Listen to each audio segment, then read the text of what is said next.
coming at you once again. Today we're going to go over task 2.6.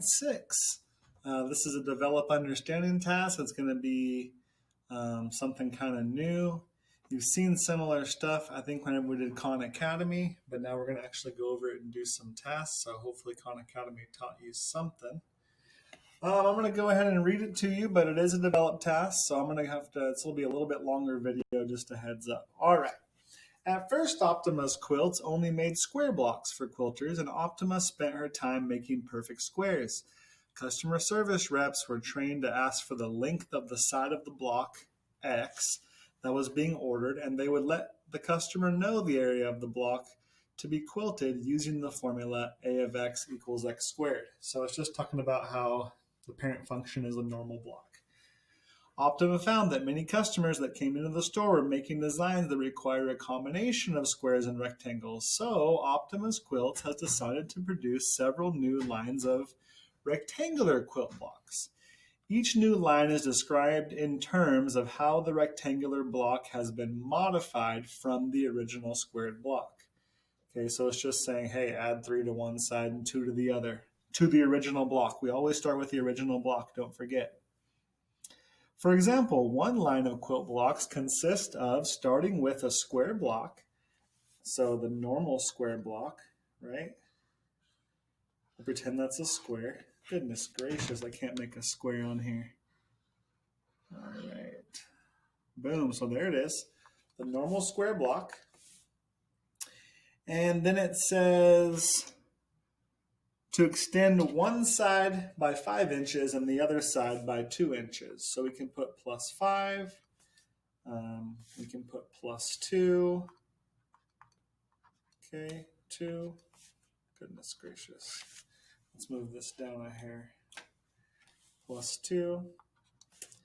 And so then to do that, it says, the design department knows that the area of this new block can be represented as A of X equals X plus 5 times X plus 2. So there's 1, there's 2, and then on this side we're going to put 5. So let's make it a little bit easier. Let's just go all the way up, all the way over. Okay, these are going to extend, and then 5 here. So we'll say 1, 2, 3, 4, and 5 rectangles. All right, 5 on one side, 2 on the other. And they said that they know the area of this new block looks like this. So base times height, there's my base, and there's my height. Now, because it's not a square, we can't just take the side length squared anymore. We actually have to go back to base times height. It says, but the customer service doesn't feel like this expression gives the customer a real sense of how much bigger this new block is. For example, how much more area it has when compared to the original square blocks. It says, can you find a different expression to represent the area of this new rectangular block? You'll need to convince your customers that your formula is correct using a diagram. Okay, well, I already drew the diagram out for you, so you guys should have this diagram as part of problem number 1. And the next question is, can you now give us the other equation, which hopefully you know is going to be in standard form? How do we get the standard form? Remember, we get all the pieces and add them together. And also recall that I talked to you before that we're going to end up getting it by multiplying this times this, which we've done multiple times before, and you should get the same answer. So standard form, go ahead and pause it, and then we'll see what you get. Get standard form, go ahead and pause, and we'll see what you get. All right, hopefully you've had a chance to pause. Hopefully you realize standard form is where we get to add up, okay, all of them. So we have 1x squared. Remember, all these are x's. So we have 5x's combined with 2x's for a total of 7x's. And if you add up all those c squares, those have an area of 1, and we have 10 of those. So here is the other equation, here is the diagram, and this is problem number 1. All right, now moving to problem number 2. So this is also should go in your notes even, because here's an example of one that isn't a square, right? Okay, problem number 2, 3, 4, 5. Here's some additional new lines of blocks that Optimus Quilt has introduced. Find 2 different algebraic expressions to represent each rectangle and illustrate with a diagram why your representations are correct. So look at the problem we just did. Okay, it gave us the same type of deal. This one says the original square block was extended 3 inches on one side and 4 on the other. Okay, we always start with this original square block that I have in purple and extend it on the sides. And you're going to end up with a certain number of c-squares whenever you do that. Okay, so with that being said, let's go back to this problem and remind ourselves. This said the original square block is extended by 5 inches on one side and 2 inches on the other, right? So now come down here, this one's 3 inches on one side and 4 inches on the other. So I'm confident you can do this same process that I just gave you notes on in problem number 1 for number 2, okay? Number 3 is a little trickier. Number 4 should actually be even easier. Just be careful. The original square block was extended 5 inches on each side. So that means you are going to extend both sides, both by 5 inches. Think about how that would look. And then number 5 should be just like number 2. The only weird one is going to be number 3. Okay, but think about what it means if you only extend it on one side. Okay, so try number 3. Go ahead and try these, and then unpause it whenever you're ready to see what number 3 should look like. But give it a shot on your own and see if you can't find the 2 areas first, and then I'll give you the answer for number 3. All right, so hopefully you had a chance to pause. Number 3 says you had an original square block, which we always start with. Remember, that's x by x with an area of x squared. And it's extended by 4 inches only on one side. So it doesn't matter what side you do this to. You can do it on top or the side. I'm going to go ahead and do it on the side. And extending it by 4 inches means we need 4 rectangles. And so I did a plus 4 over here. But only on one side. Okay, so the other side remains the same. So now, since you don't extend it, now it's like, cool, what's the base of this? Okay, so the area of this is still base times height. I'm going to actually put this first. So the base or the height is x, and then we multiply x by x plus 4. So that's actually one of your equations. Or I guess you could have put x plus 0 instead of x, but this is normally how you would see it written. And then the other equation, you still add up all the pieces. So I still have an x squared and I still have 4 x's, but I don't have any c squares. So this would have been your 2 answers. These would have been your 2 answers for number 3. I bet you for number 2, 4, and 5, you did those on your own. If you have questions, ask in class and I'll be happy to go over them. All right. Moving on past that, we're going to go down. It says, all right, customers start ordering custom-made block designs by requesting how much additional area they want beyond the original area of x squared. Once the order is taken for a certain type of block, customer service needs to have specific instructions on how to make the new design. The instructions need to explain how to extend the size of a square block to create the new line of rectangular blocks. So the customer service department placed the following orders on your desk. For each, describe how to make the new block by extending the sides of a square block with an initial side length of x. Your instructions should include diagrams, written descriptions, and algebraic descriptions of the area of rectangles and using expressions, yada, yada, yada. All right, so there's always so many words on here. Don't freak out. I just wanted to read it out loud for the most part. So what it's saying is for 6 through 9 is this is how you've been given the order. Okay, so give the 2 equations that would match this.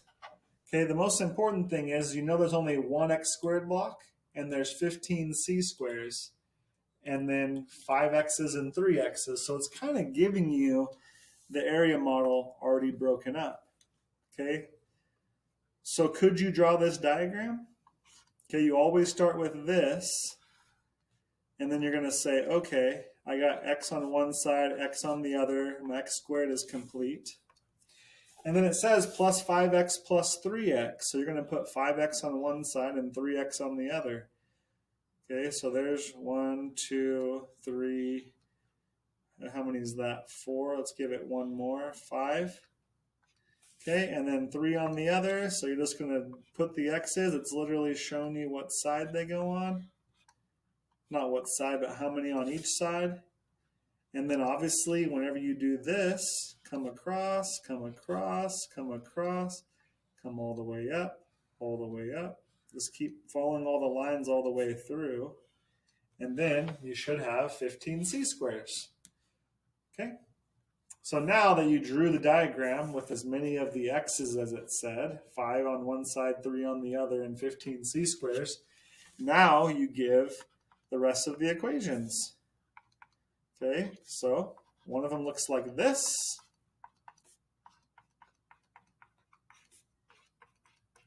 Right, base times height, and then the other one is adding up all those pieces together, which it already gave you the equation. All you really have to do is combine like terms, because 5 plus 3 is 8. And now we have the two equations. So I want you to go ahead and do this for 6, 7, 8, and 9. Okay, I should see a lot of diagrams on your guys' work. All right, so now that I gave it to you split up, it's basically saying now they're giving it to you straight up in standard form. And they're not going to be squares. They're going to be rectangles, remember. So it's harder than last time. Last time, we just got to take our b value and cut it in half. And that's how you knew what the side lengths were going to be. But this time, it doesn't work as easy that way. So your job is to say, okay, look at number 10. On number 10, can you find out a shape that has an x squared in it, that has 11 rectangles and 10 c-squares? Go ahead and see if you can figure it out. There's only one rectangle that'll make that. Pause the video and see if you can draw the area model. My question is, how many rectangles do you got to put on each side? How many x's are on each side to make sure that you have 10 c-squares? Give it a shot. All right, so on your screen, you're going to see the answer for number 10. I had to put 10 rectangles on one side and 1 rectangle on the other side. And now my equation was, let's use a different color here. We'll use green or purple. It's the area is base times height. So x plus 1 times x plus 10. The order doesn't matter. And the other equation ends up being exactly what you wanted. You care about this and you care about this. Do I have 11 rectangles? Yes. And did it give me 10 c-squares? Yes. Now hopefully you tried another diagram. Like maybe you tried 5 on one side and 6 on the other. And if you did, how many c-squares did you get, right? So if you didn't realize, okay, sometimes you're going to have to do a little bit of guess and check. So I'm going to tell you right now is the whole goal is to look at number 17. It says, what relationship or patterns do you notice when you find the side lengths of a rectangle for a given type area of this type?